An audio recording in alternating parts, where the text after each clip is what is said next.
The story of science and religion begins not in opposition, but in awe, a shared human response to the mysteries of existence.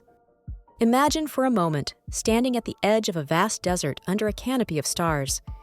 It is silent, save for the faint whisper of wind. Thousands of years ago, our ancestors gazed at that same sky and asked the questions that still haunt us today. What is this? Who are we? Why are we here?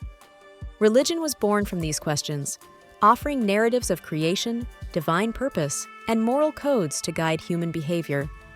It wove meaning into the fabric of existence, turning the chaos of life into a comprehensible story. Science, however, emerged later, not to oppose religion, but to refine the questions. Where religion asked why, science ventured to ask how. Together, they formed a complementary quest for understanding, two paths winding through the unknown. But as the paths crossed, tensions arose. In ancient times, the harmony between science and religion was almost seamless. Early civilizations made no distinction between the spiritual and the empirical. Babylonian priests observed the stars not only to predict celestial movements, but also to divine the will of the gods. Ancient Egyptians performed meticulous anatomical studies during mummification, blending spiritual rituals with a rudimentary understanding of the human body. For them, science and religion were two sides of the same coin, both tools for navigating the mysteries of life and death. The turning point came with the rise of monotheistic religions, particularly Christianity in medieval Europe.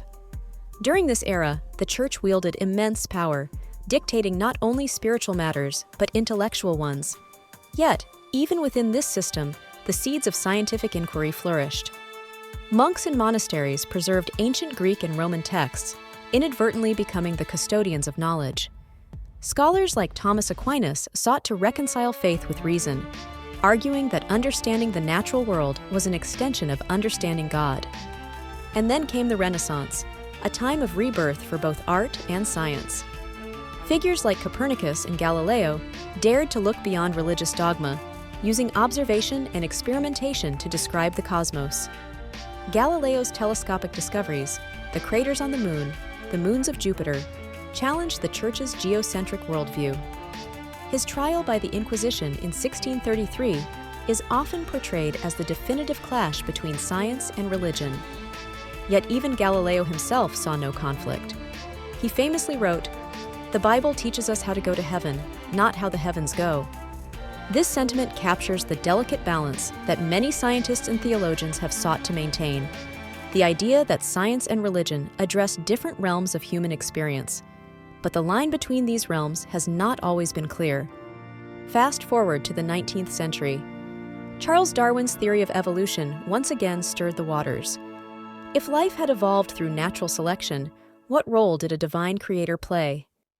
The publication of On the Origin of Species sparked fierce debates, with some viewing it as an attack on biblical creation. But even here, the narrative is more nuanced than the simple science versus religion story often told. Darwin himself struggled with these questions.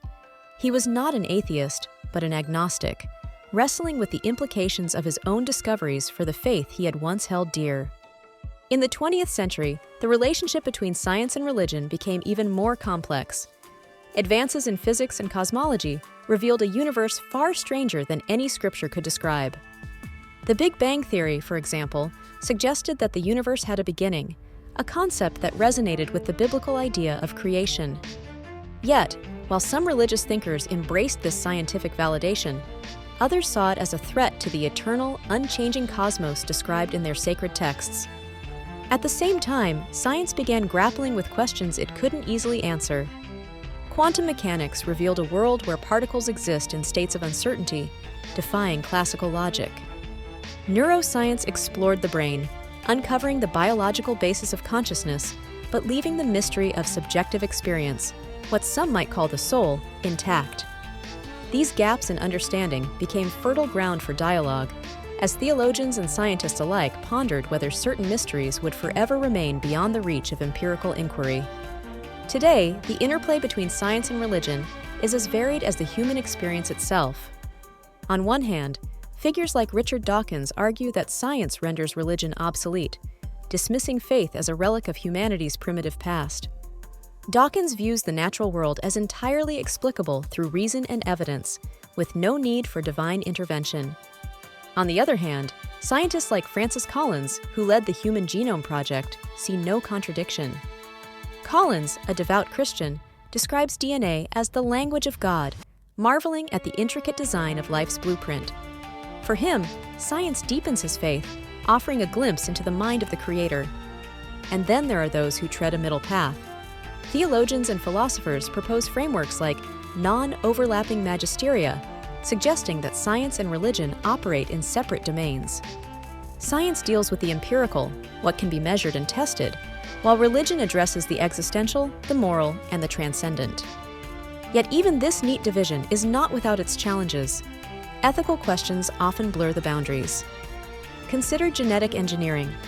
Science has given us the power to edit genes, curing diseases, and potentially enhancing human capabilities. But where do we draw the line? Should we? Religious traditions often provide the moral compass for navigating these dilemmas, reminding us that technological progress must be tempered by ethical considerations. Ultimately, the question of whether science and religion can coexist may come down to perspective. For some, they are irreconcilable, locked in eternal conflict. For others, they are partners in a shared quest for truth, each illuminating different aspects of the human experience. Perhaps the answer lies not in choosing one over the other, but in embracing the complexity of their relationship. After all, the universe is vast, mysterious, and endlessly fascinating, a reality that science seeks to understand and religion strives to revere. Together, they remind us of our shared humanity, our insatiable curiosity, and our enduring search for meaning in a world that refuses to give up all its secrets. So, can science and religion coexist? The answer isn't a simple yes or no. It's a reflection of our shared humanity. Science, with its pursuit of the how, and religion, with its search for the why, are both driven by the same deep desire to make sense of our existence. They challenge and enrich each other, offering different perspectives on the mysteries of life. Perhaps the real beauty lies not in resolving their tensions, but in embracing them, recognizing that both are part of the same unending quest for understanding, a quest that inspires awe, fuels curiosity, and reminds us of the vastness of the universe and the depth of our own hearts. Until next time, keep questioning, keep wondering, and keep searching for the answers that make life meaningful. After all, whether through the lens of science, the eyes of faith, or the bridge between the two, the quest for understanding is the greatest adventure we'll ever know. Thank you for watching, and see you in the next video. Stay curious.